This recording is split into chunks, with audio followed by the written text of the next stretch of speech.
Welcome to the deep dive. Today we're embarking on, well, a fascinating journey through a stack of headlines straight from India, all dated July 1st, 2025. You've provided us with a rich kaleidoscope of information, really, from ancient discoveries that, challenge our historical narratives to the cutting edge of technology, Right. the complexities of geopolitics, and that enduring passion for sports. Absolutely. Our mission, as always, is to help you cut through the noise, distill the most important nuggets of knowledge, and truly understand why these events matter. Indeed. We'll be pulling out the essential insights, connecting the dots between seemingly disparate events, trying to deliver those aha moments, Exactly. the ones that bring everything into sharper focus. From the roar of the cricket stadium to the quiet discovery beneath ancient riverbeds, it's a packed agenda, definitely full of crucial context and some surprising facts. Okay, let's unpack this then. Let's dive right into the stories shaping India and its pivotal place in the world right now. You're in for a deep exploration. And what better place to begin our deep dive into India than on the fields where national passions truly ignite the global game of cricket? Good starting point. We'll then pivot to the prestigious courts of Wimbledon. The tactical decisions made in these arenas, they often mirror broader strategic thinking and global positioning, don't they? They really do. It's a compelling starting point because it immediately grounds us in India's global presence. Sports, especially cricket, they're more than just games. Right. They're cultural touchstones, reflections of national identity, ambition, all on an international stage. Absolutely. So let's kick off with cricket. England has just confirmed an unchanged lineup for the second test match against India. That starts July 2nd at Edgbaston. This decision follows their, pretty convincing 5-wicket victory in the first test at Headingley.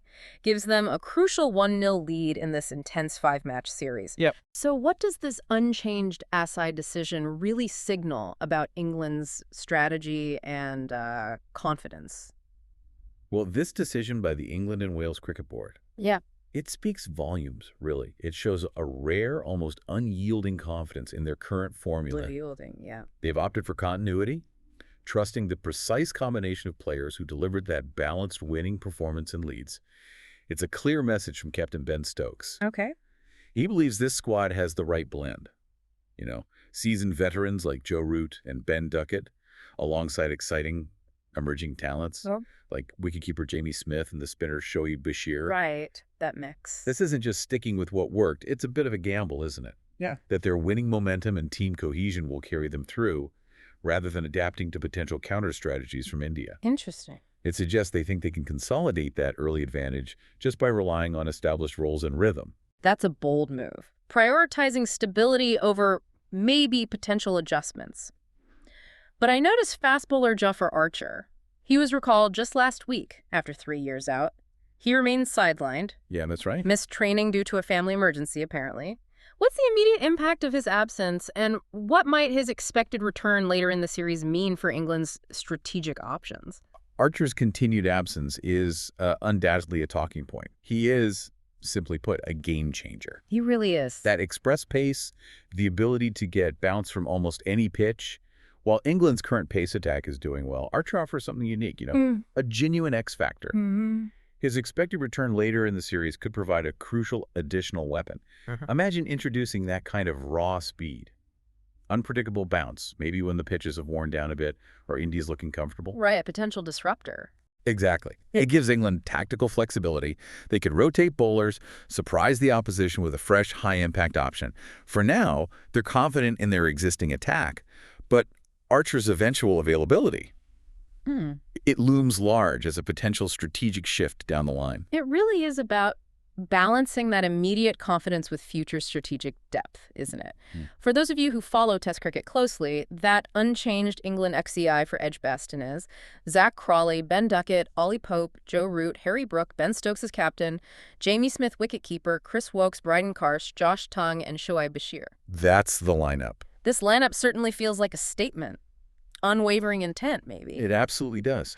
When a captain keeps an unchanged winning team in a high-stakes series like this, it fosters a strong sense of internal belief. Yeah. Cohesion. Yeah. It signals to the players, we trust you, we trust our chemistry. The implication is they've found the winning formula for these conditions, this opposition. A formula they aim to ride as far as possible. The challenge now, of course, is whether India can devise a strategy to expose any complacency or weaknesses this consistent approach might, foster. That leads us to a fascinating question about team dynamics, leadership in these really high-stakes series. How does a captain actually balance that confidence in a winning team with the imperative for strategic adjustments? That's fundamental, isn't it? High-performance sports leadership. On one hand, keeping an unchanged X-high boosts morale, validates the previous performance. It says, we believe in you, we believe in the plan. But on the other hand, a captain must always be agile, ready to adapt. Injuries happen, a key player's form might dip, pitch conditions can change drastically. Sure. Stokes is clearly prioritizing stability and mental fortitude right now. Yeah. But the fact that someone like Archer is waiting in the wings shows he's not entirely rigid. It's a delicate, ongoing balance. Unwavering faith in the unit versus calculated tactical flexibility. Okay, from the cricket pitch, where every single ball can shift momentum, let's pivot. Let's go to the storied grass courts of Wimbledon. Right. The 2025 championships are in full swing, running July 1st to 14th. Here's a notable point. No Indian singles players managed to make it into the main draw this year. Yeah, that's significant. However, 4 Indian men's doubles players are in action. What does this absence in singles and, this prominent presence in doubles signify for India's standing in global tennis?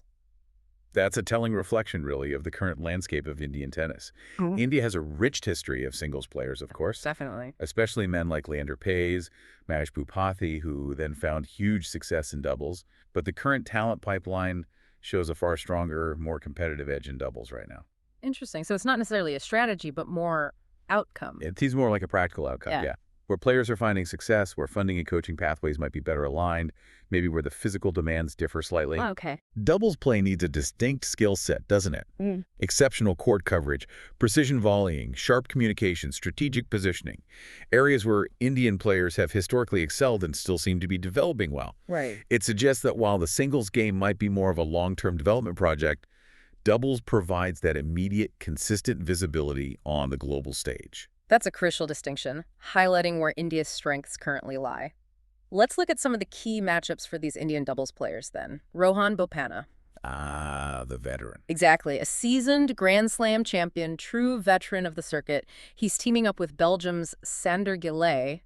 They face a formidable challenge right off the bat, though. They do. Up against the third-seeded German duo Tim Putz and Kevin Krawietz on July 2nd. That's a really tough opening draw. It is indeed. A high-stakes first round, a test right from the outset. Bopanna's wealth of experience Grand Slams, competing at the top level for years that'll be absolutely crucial against such a strong-seeded pair. You'd think so. He knows how to navigate the unique pressures of Grand Slam matches. His partnership with Chile will need to be incredibly sharp, synchronized from the very first point, really, to contend with the Germans' power and tactical skill. It'll be a measure of their form, for sure. Definitely. Their current form and partnership cohesion. Then we have Yuki Bambri.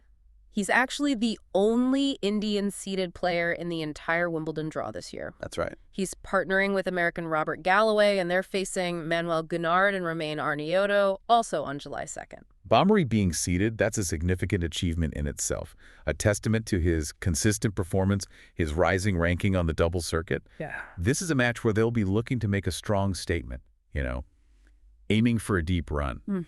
A positive showing here could really boost their rankings, potentially open doors to bigger tournaments, better partnerships later in the season. Fingers crossed for them. Their collective form coming into Wimbledon has been promising, so. And beyond them, we have other Indian hopes. Rithwik Belipalli will pair with Romania's Nicolas Barrientos. Okay. And N. Sriram Balaji joins forces with Mexico's Miguel Reyes Varela. Both these pairs are scheduled for Wednesday. Right. So we've got a busy couple of days for Indian tennis fans, even if the primary focus remains on the doubles draws. Precisely. The collective presence of these 4 Indian men in the doubles, especially with Bopanna's enduring experience and Bambri's seeding, it demonstrates India remains a relevant competitive force in international doubles. Keeps the flag flying. Exactly. It keeps the Indian flag flying prominently at one of tennis's most prestigious tournaments. It provides a consistent pathway for Indian players to compete at the elite level, gain invaluable experience. And for those of you in India who love tennis, Wimbledon 2025 will be broadcast on the Star Sports Network and available via Hotstar streaming, so widespread engagement back home, even with the focus on doubles. For those of you who follow tennis, what will you be watching for in these matchups? And what does the focus on doubles really tell us about the evolving landscape of Indian tennis on the global stage? It really compels us to ask a critical question, doesn't it? About the long-term strategic investments in Indian tennis. Is this consistent strength in doubles just a natural evolution of talent? Or does it highlight maybe a systemic challenge in developing singles players who can compete consistently at the Grand Slam level? That's the big question. For now, the strength in doubles provides that vital platform. Indian players gain world-class experience, earn crucial prize money, inspire future generations. Even as the conversation around how to cultivate more singles talent continues, it's a fascinating case study, really. A nation finding its niche in a global sport. Now let's shift gears from the competitive courts and the tactics of the game. Let's move to the intricate dance of international economics and trade. This next set of headlines vividly illustrates how policy decisions, often made far from our daily lives, can ripple across continents and directly impact millions. It reveals those often hidden connections between global finance and individual livelihoods. It's a significant pivot, yeah, but one that really highlights the profound interconnectedness of our world. These economic shifts, they aren't abstract, are they? Not at all. They often have very tangible human financial consequences that reach deep into households' national economies. Let's begin with some genuinely welcome news for many, I think. The U.S. Senate has significantly softened the proposed remittance tax. This was part of that major legislative package, the one often referred to by former President Trump as the Big Beautiful Bill. Right, that one. The initial House version had proposed a sweeping 5% tax on all outgoing remittances. That was huge. Very controversial. But the Senate has now cut that to just 1%, and crucially narrowed its scope dramatically. Now, only cash or physical payments made via traditional money transfer services like Western Union will be taxed. That's a key change. Wire transfers through banks, payments via cards, they're now entirely exempt. This is a truly impactful development, particularly for those high-earning, short-term Indian tech professionals. They're often among the largest remitters from the U.S. Right. These individuals predominantly use banking channels for their transfers.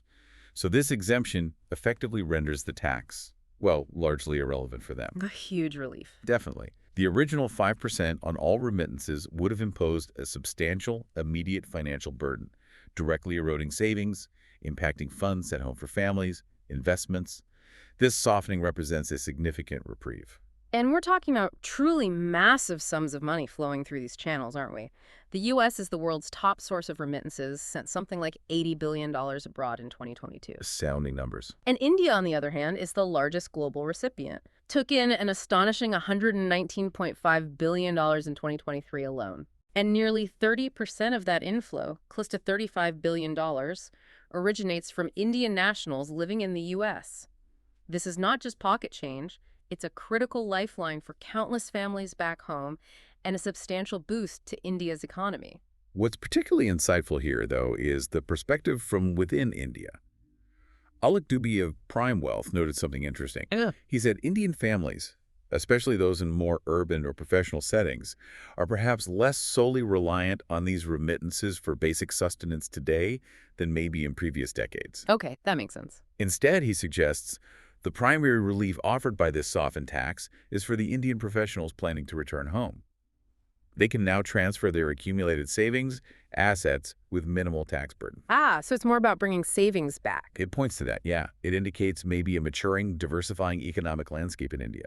Remittances, while still hugely significant, might play a different, more nuanced role for certain segments now. That's a fascinating nuance. Suggests a shift in economic reliance. But of course, with any major policy change like this, there are always different perspectives. Critiques. Always. Critics, like the Immigration Accountability Project, they argue fiercely that this dramatic reduction undermines the bill's initial revenue goals. Right, the budget impact. The Congressional Budget Office had projected the original 5% rate would generate $22 billion in revenue. Now it's slashed to below $10 billion. That's a significant shortfall for government budget targets. This really compels us to ask a critical question about the fundamental objectives of a policy like this, doesn't it? Like, what was the real goal? Exactly. Was the primary goal purely revenue generation?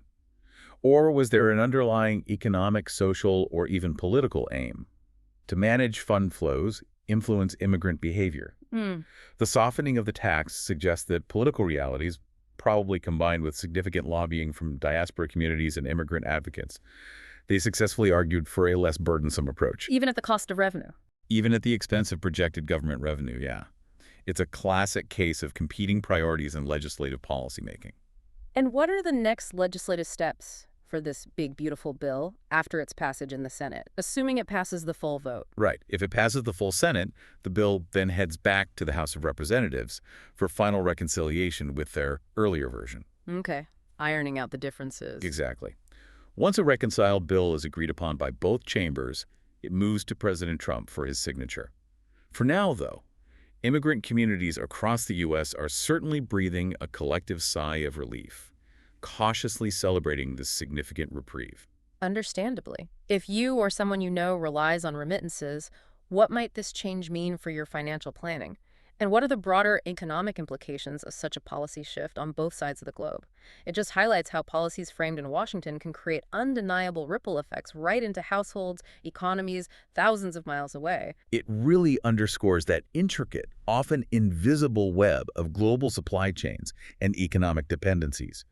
A favorable policy adjustment like this can bolster consumer spending, investment in recipient countries, ensure stability in prices, availability of certain goods. And the opposite. Conversely, a punitive measure could lead to price hikes, supply disruptions, economic strain, the direct line from a policy decision to your wallet and daily life. It's undeniable. Moving on, India and the United States are currently embroiled in, well, a high-stakes race. They're trying to finalize a crucial trade agreement. Very high stakes. This needs to happen with incredible urgency, specifically before former President Donald Trump's self-imposed July 9th tariff deadline kicks in. Looming large. If enacted, this deadline threatens to impact an astonishing 87% of Indian exports to the U.S. That number just blows my mind. 87%. The urgency here is absolutely immense. Trump, campaigning for a return to the White House, he's characterized this as a very big one, referring to the potential deal. The stakes genuinely couldn't be higher for Indian exporters, particularly those in vital sectors like textiles, where margins are often thin. Yeah. Pharmaceuticals, critical for both nations. Automotive components, deeply integrated into global supply chains. Without a deal, punitive tariffs could severely disrupt these industries, potentially lead to significant job losses, economic instability across India. Sources are suggesting that negotiators are close to bridging differences, which is, well, it's positive news given that looming deadline. What are the core areas of discussion, the sticking points currently holding up these high-stakes negotiations? The talks are primarily centered around securing greater market access for American agricultural products. That's a key, long-standing demand from the U.S. side, given their powerful agricultural lobby. Always a big one. In return, India is pushing vigorously for significant tariff reductions on its diverse range of manufactured goods and services. Beyond immediate trade, there are also crucial discussions around technology sharing frameworks. Okay, so broader than just goods. Yeah, which signals a desire for a deeper, more strategic alignment between the two nations, beyond just mere commercial transactions. Beyond the immediate economic benefits, this deal is also being framed, isn't it, as a strategic counterweight to China's rapidly growing influence in the Indo-Pacific region. How does this trade pact fit into that much larger geopolitical picture? This trade agreement really transcends simple economics. It functions as a critical geopolitical instrument. How so? By aligning these two large, vibrant democracies, India, the world's largest, and the U.S., a global superpower, more closely economically, they create a stronger, more resilient front against China's expanding footprint in that critical Indo-Pacific region. Right, the strategic importance of that region. Exactly. Vital shipping lanes, burgeoning economies, essential for global trade and security. The pact signals shared strategic interests beyond purely commercial ones. It aims to foster stability, counterbalance power dynamics, ensure a free and open Indo-Pacific.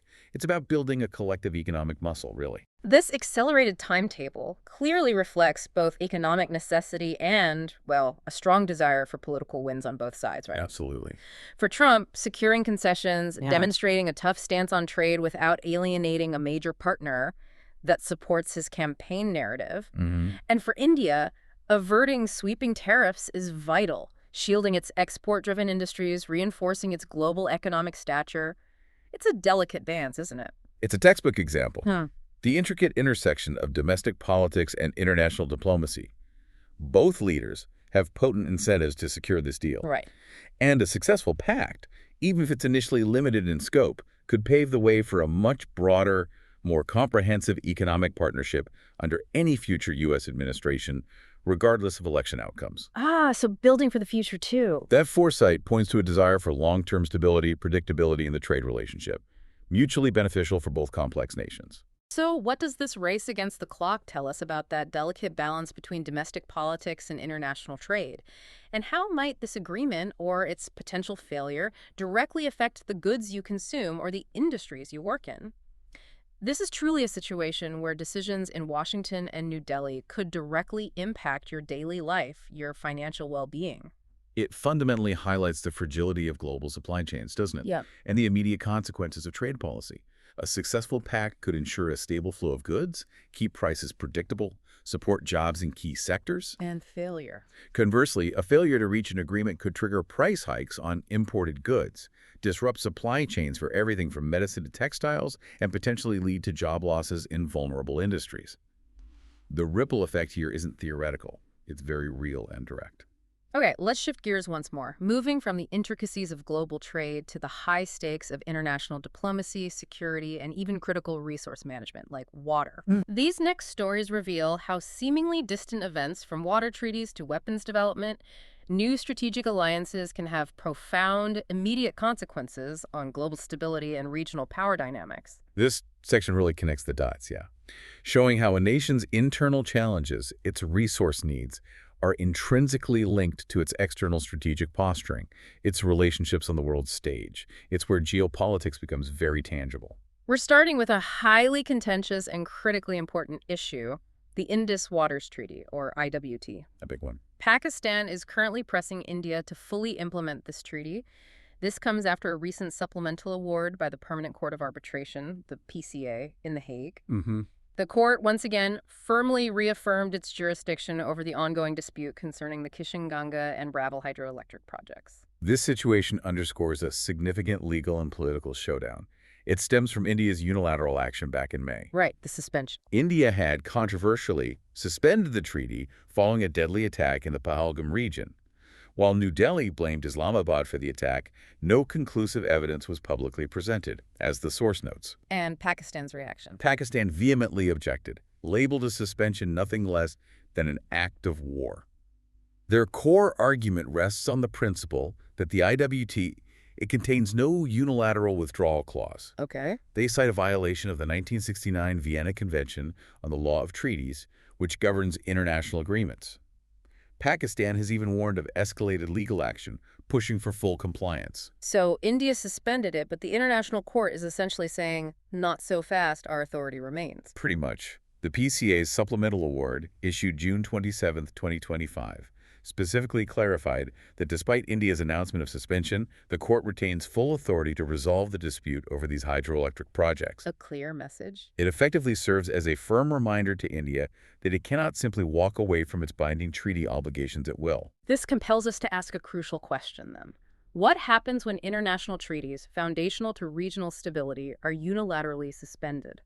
And how do international courts enforce their rulings when one party challenges their jurisdiction? It's a fundamental question of international law. Pakistan's Foreign Office, understandably, welcomed the ruling, urging India to comply with these international commitments.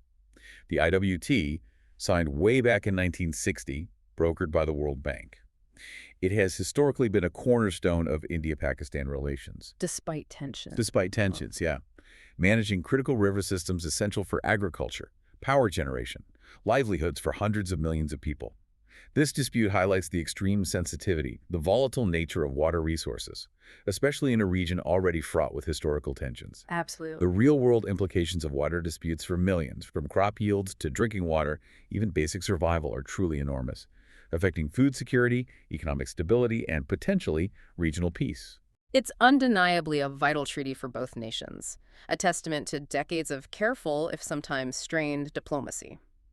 Moving from water to weapons now, and forging new alliances, Brazil is showing strong interest in expanding its defense ties with India. Interesting development. This comes ahead of Prime Minister Narendra Modi's visit to Brazil July 5th to 8th. He's there for the 17th BRICS Summit and a key bilateral meeting with President Luiz Inácio Lula da Silva. This is significant, yeah. And Brazil's specific shopping list is particularly illuminating. What are they looking at?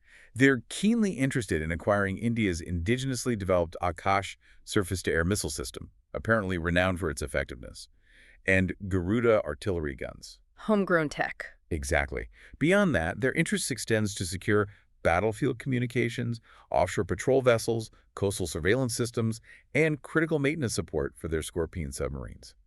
These are substantial acquisitions, and their interest speaks volumes about India's growing capabilities, not just as a defense consumer, but increasingly as a defense exporter and innovator. And it's not just about simple sales, is it? The proposals on the table include much broader collaboration. That's right.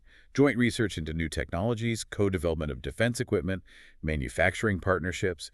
This suggests a deeper, more strategic, long-term defense relationship is being actively pursued. So a real partnership model. Absolutely. MEA Secretary East P. Kumaran underscored Brazil's interest in comprehensive technology sharing, military training exchanges, aiming for a true partnership. What makes the Akash system particularly compelling, as the source notes, is its recent, proven effectiveness. How so? It successfully countered drone attacks from Pakistan.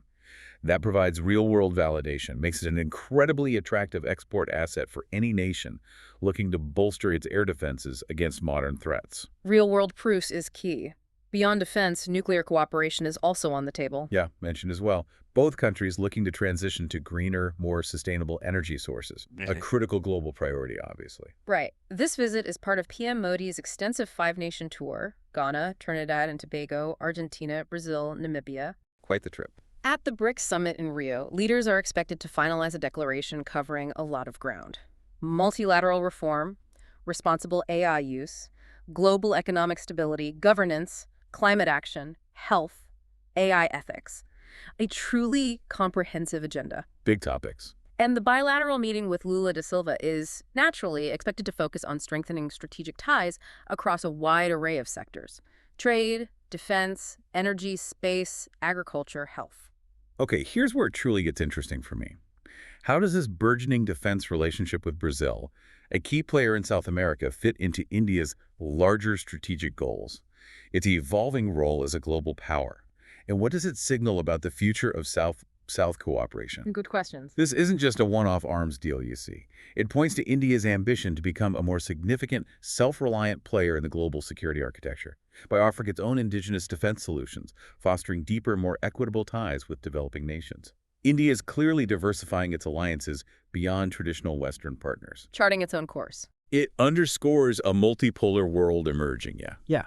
where nations like India are increasingly confident in charting their own course, shaping global dynamics. And speaking of indigenous defense capabilities, India is fast-tracking the development of advanced bunker-buster warheads for a new variant of its powerful Agni missile system. Right, this is significant. The explicit goal is to significantly enhance its capability to hit deeply fortified enemy infrastructure with unparalleled precision.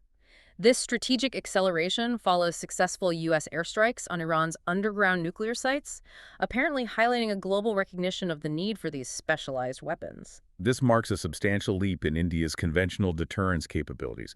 And it's interesting how they're approaching it. Unlike the U.S. approach, which often relies on large stealth bombers like the B-2 to deliver massive bunker-buster bombs. Like the GBU-57. Exactly. India's strategy focuses on missile-based delivery. The source highlights this as highly cost-effective, operationally flexible, allows for rapid deployment, straight capabilities without needing complex manned bomber missions. Smart strategic choice, perhaps. Seems like a very smart strategic choice for a nation like India, looking to optimize its defense investments. Yeah. Let's delve into the technical specifications, because this is quite fascinating.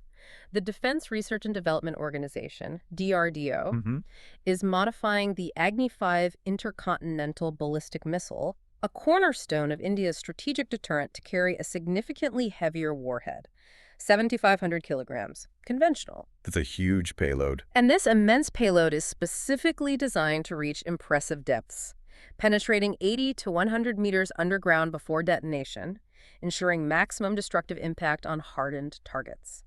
That penetration capability is truly remarkable. Speaks to sophisticated engineering. The DRDO is actually developing two specialized Agni 5 variants for different tactical Oh, needs. two types. Yeah. One is an airburst variant, designed for optimal impact on above-ground targets, enemy runways, command posts, armored vehicles, that sort of thing. The other, the bunker buster variant, is explicitly tailored for subterranean targets, designed to function much like America's formidable GBU-57 bomb, known for its deep penetrating capabilities. And because of that increased specialized payload, the range is reduced. That's right. The range of these particular variants will be capped at approximately 2,500 kilometers, about half the original Agni 5's intercontinental range. Still sufficient regionally, though. More than sufficient for India's regional strategic objectives, yeah. Targeting key enemy infrastructure within its immediate neighborhood. Crucially, these missiles will operate at hypersonic speeds, between Mach 8 and Mach 20. Wow, 8 to 20 times the speed of sound. Exactly. Significantly boosting strike efficiency, reducing interception opportunities, maximizing impact. The strategic implications here seem profound. They are. These advanced warheads are explicitly designed to target high-value assets, deeply buried command centers, hardened missile silos, critical military infrastructure, things that would otherwise be immune to conventional attacks. Game changer. This development marks a truly significant leap in India's conventional deterrence capabilities and unequivocally underscores a strategic shift towards enhanced precision strike readiness in an increasingly volatile regional security environment. It sends a clear, potent message about India's resolve to protect its interests, project power with sophisticated, targeted force. So what does this advanced weaponry mean for regional stability? How does this development fundamentally reshape the concept of conventional deterrence in the 21st century, moving beyond just deterring nuclear conflict? This compels us to consider the evolving dynamics of regional power balances, the arms race. While these enhanced capabilities undeniably strengthen India's deterrent posture against conventional aggression, they can also inevitably provoke responses, counter-development from adversaries, potentially leading to a new cycle of military upgrades. A potential acceleration. Right. The reshaping of conventional deterrence means that highly fortified, previously safe havens for critical assets are no longer secure. This fundamentally alters strategic calculations for all parties in the region, demands a reevaluation of defensive measures, potentially accelerates development of similar offensive capabilities by others. It's a move that certainly enhances India's strategic depth, but it also raises the baseline for regional military competition. Okay, from the intricate moves on the global chessboard, let's bring our focus back to India's internal landscape. Right. This next section explores the spirited political debates, the exhilarating technological leaps, and the profound human impact of large-scale events that are shaping the nation from within. This is where we truly witness that interplay of governance, relentless progress, and the significant societal challenges faced by such a vibrant, diverse, immensely dynamic nation. Let's start with a politically charged headline, generating significant debate. BJP MP Sudhanshu Trivedi recently criticized opposition parties, particularly the Rashtriya Janata Dal, RJD, and the Samajwadi Party for protesting the Waqf Amendment Act. Okay. He didn't mince words, called their stance namazvad, a term he used to suggest it was communal politics, not genuine socialism, and alleged these parties no longer genuinely represent the interests of poor or marginalized Muslims. This highlights a deeply significant political and ideological fault line currently playing out in India's democracy. The controversy intensified after RJD leader Tejaswi Yadav allegedly declared at a Patna rally that he would throw the law passed by Parliament in the dustbin. Strong words. Very nice. Trivedi found this statement particularly disrespectful, especially given the rally occurred at Gandhi Maidan, a venue historically symbolic for citizens mobilizing to protect India's constitutional integrity, democratic values. Right, the symbolism.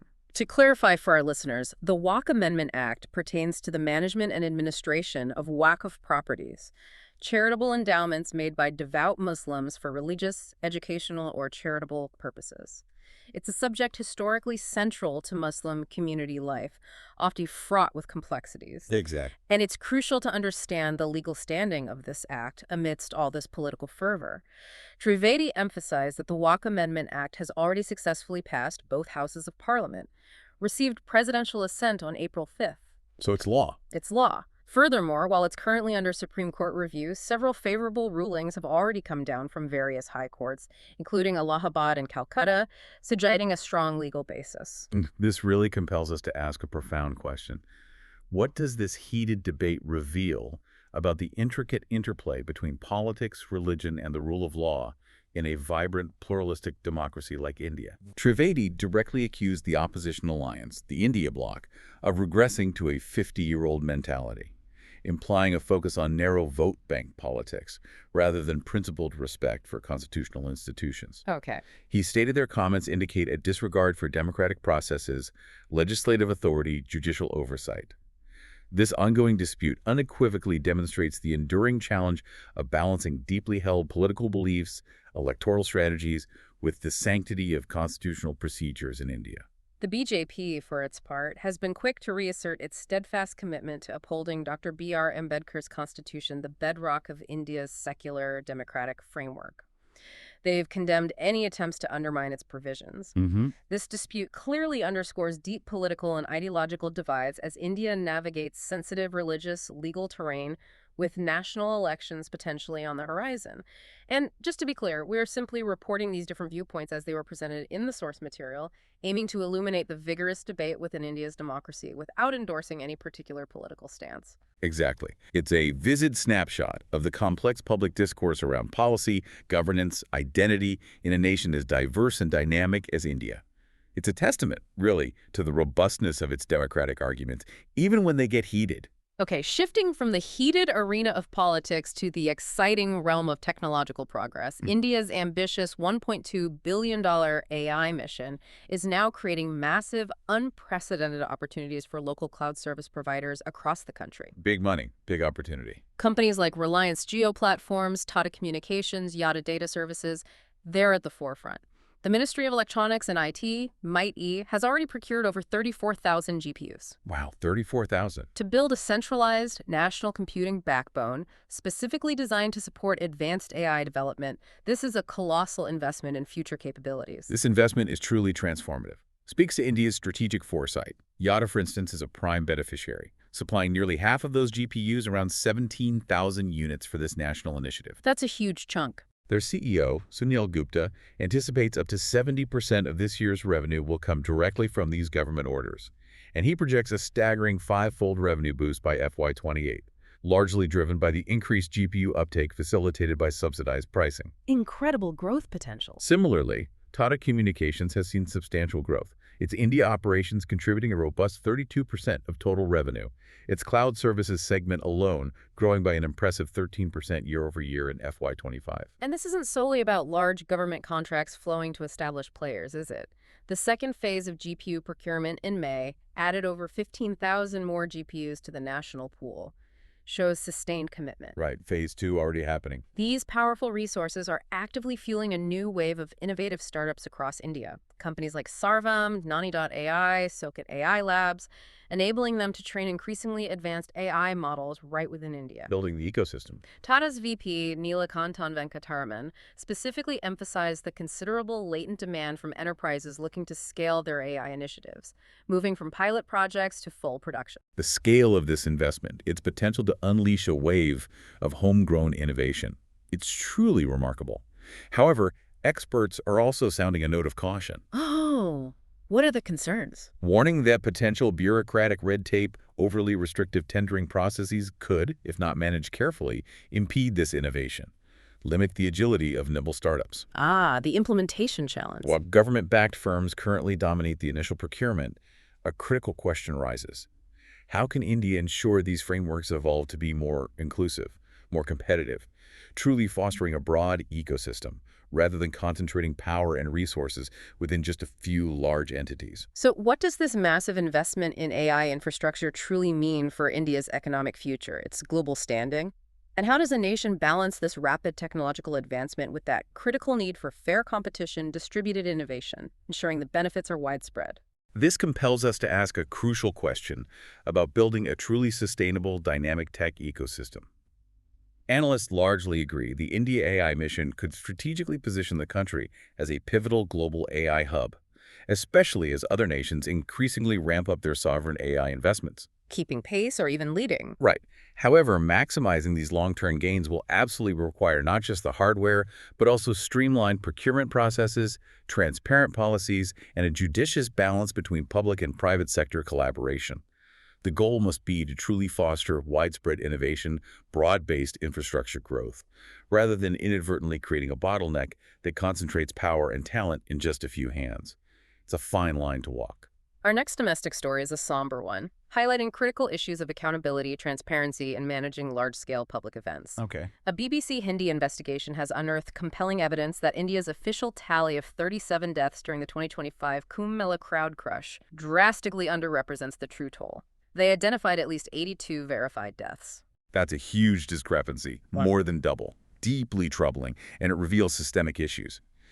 The investigation found alarming discrepancies in compensation payouts, too. Like what?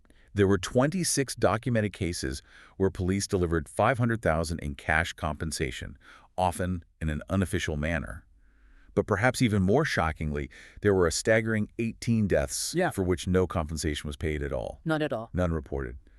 Even more concerning, families reported being pressured or even asked to sign misleading documents citing generic health issues as the cause of death, despite clear photographic, video, testimonial evidence strongly indicating crush fatalities. That's deeply disturbing. The day of the tragedy, January 29th, it was marked by severe overcrowding at multiple key locations in Prayagraj, Shangamnose, Ervat Marg, Kalpavriksha Gate. Right, the hotspots.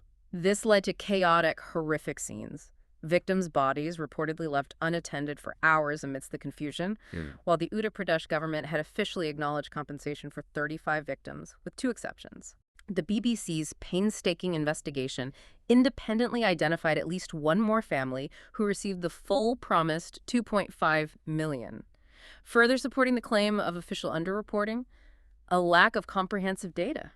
This just compels us to ask a critical question about transparency, official reporting, particularly in the aftermath of mass casualty events of this scale. The investigation detailed highly problematic practices. Many families reportedly received partial payments in cash, directly bypassing standard, verifiable government procedures. Unofficial payment. In some particularly disturbing cases, police allegedly traveled cross-state to deliver what were described by some as hush payments, seemingly designed to quickly resolve claims without due process. Wow. Other families received nothing at all, despite holding irrefutable evidence like official postmortem slips, morgue records that clearly linked the deaths to the crush. Eyewitnesses and grieving relatives painted a harrowing picture, didn't they? Describing hours-long waits with their deceased kin amidst a shocking lack of emergency response. This was despite earlier explicit promises from authorities that advanced crowd management tech, AI-enabled CCTVs, drones, extensive medical personnel would be in place to manage the unprecedented scale of the massive crowd.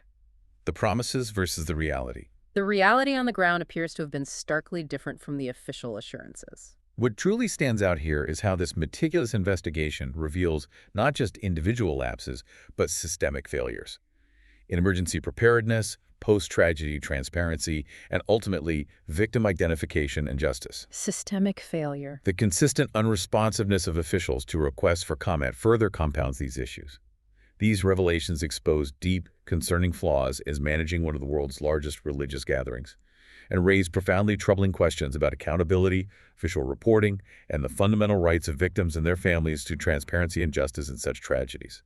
For me, it highlights the stark contrast between the promises of advanced technology for crowd control and the tragic reality of human and institutional failures when it mattered most. Finally, we conclude our deep dive by moving from the present day to, well, profound discoveries of the past. These ongoing unearthings show how new findings can fundamentally reshape our understanding of history, even mythology, providing a truly fresh, often surprising perspective on a nation's ancient roots. It's a wonderful way to bring our journey full circle, isn't it? From the contemporary headlines defining modern India to the echoes of millennia past that continue to inform its present. It reminds us that history isn't static. It's constantly being rewritten by new evidence. Archaeologists from India's Archaeological Survey, ASI, have uncovered a vast ancient city in Bahaj village, Deeg district, Rajasthan. Okay. This city is believed to be linked to sacred references in early Indian texts, dating back as early as 4500 BC. With continuous habitation from 3500 to 1000 BC, that's an almost unfathomably long period of continuous civilization, human habitation. What's truly astonishing here, and potentially paradigm-shifting, is the defining discovery, an ancient riverbed, located 23 meters underground, directly beneath this sprawling city. Wow, 23 meters down. This riverbed is highly likely part of the long-debated Saraswati River, a fabled waterway extensively described in the ancient Rig Veda, one of Hinduism's most sacred texts. The mythical river. Exactly. This finding is incredibly significant because it strongly supports the theory of the Saraswati River's historical reality, suggesting it was a vital flowing river that sustained early settlements, flourishing civilizations in northwestern India. This moves a river often considered purely mythical into the realm of geological and archaeological fact. That's huge. And they found so much more than just a riverbed, right? Over 800 artifacts unearthed. An incredibly rich tapestry of daily life and culture, yeah. Distinct geometric patterned pottery, ochre-colored pottery, OCP, painted grayware cultures providing crucial chronological markers. They also found intricately crafted copper utensils, functional bone tools, and even enigmatic seals, which tantalizingly might bear the earliest forms of the Brahmi script, a precursor to many modern Indian scripts. Amazing. The insights into the spiritual and economic life of this ancient city sound equally compelling. They are. Discovery of religious remnants like sacred fire pits, large goddess ritual tanks, well-preserved statues of deities like Shiva and Parvati. It all strongly suggests a vibrant, deeply spiritual life within this ancient community. Right. Beyond the spiritual, the site yielded sophisticated iron tools, elegant conch shell bangles, a variety of semi-precious stone beads, indicating not just advanced metallurgy and skilled craftsmanship, but also the presence of extensive, well-established trade networks connecting Bahaj to other regions. Plus, numerous coins from later periods, Shunga and Kushan. Yeah, pointing definitively to Bahaj's continued economic, possibly political relevance across many centuries, long after its initial founding. In a fascinating twist, human remains discovered at the site have been sent to Israel for advanced analysis. Oh, really? What might that tell us? Could offer even more detailed insights into the health, diet, genetic makeup of these ancient inhabitants. Officials are now actively considering designating the entire site a National Archaeological Heritage location, recognizing its immense historical value. It sounds like it deserves it. This compels us to ask a truly profound question. What does this discovery mean for our fundamental understanding of ancient civilizations in the Indian subcontinent? And what role does it suggest that myth and oral tradition play in shaping our understanding of history? This isn't just another archaeological dig, is it? It marks the largest excavation in Rajasthan since the famed Kalibangan site. And it truly revives intense academic public interest in ancient Indian urbanism and the elusive Saraswati River civilization. Rewriting textbooks, potentially. Potentially. It's not merely a discovery, it's potentially a profound rewrite of textbooks, urging us to reconsider the historical basis of narratives previously thought to be purely mythological. It truly bridges that gap between ancient texts and tangible evidence. Wow, what an absolutely incredible journey through just a handful of today's headlines from India. From the tactical decisions on the cricket pitch that capture a nation's heart, to deep dives into the riverbeds of ancient history, and the high-stakes world of international trade and defense. It's abundantly clear, isn't it? India is a nexus of global change and intensely fascinating internal dynamics. Indeed. What truly stands out here is how these diverse stories, whether they're about cutting-edge technology and infrastructure, critical issues of public accountability, or the profound echoes of deep historical and mythological roots, they all coalesce. They speak powerfully to India's evolving identity, its growing influence on the world stage, and the enduring complexity of its internal landscape. Each headline truly is a gateway to a much deeper, more nuanced conversation. As we wrap up this deep dive, here's something for you, our listeners, to mull over. In a world where information moves faster than ever, how much do we truly understand about the intricate, often unseen interplay between a nation's ancient heritage, the pressing domestic policy challenges it faces today, and its increasingly powerful, multifaceted global role? This compels us to consider a pivotal question for the future. How will the delicate balance of ancient traditions, deeply ingrained cultural narratives, and the relentless march of rapid modernization continue to shape not just India, but the wider geopolitical and economic world around it in the coming decades? The ripples are undeniable. We hope this deep dive has given you some fresh perspectives, truly enriched your understanding, and helped you feel genuinely well-informed. Keep asking questions, keep digging deeper. Until next time, keep exploring. And thank you for joining us on the deep dive.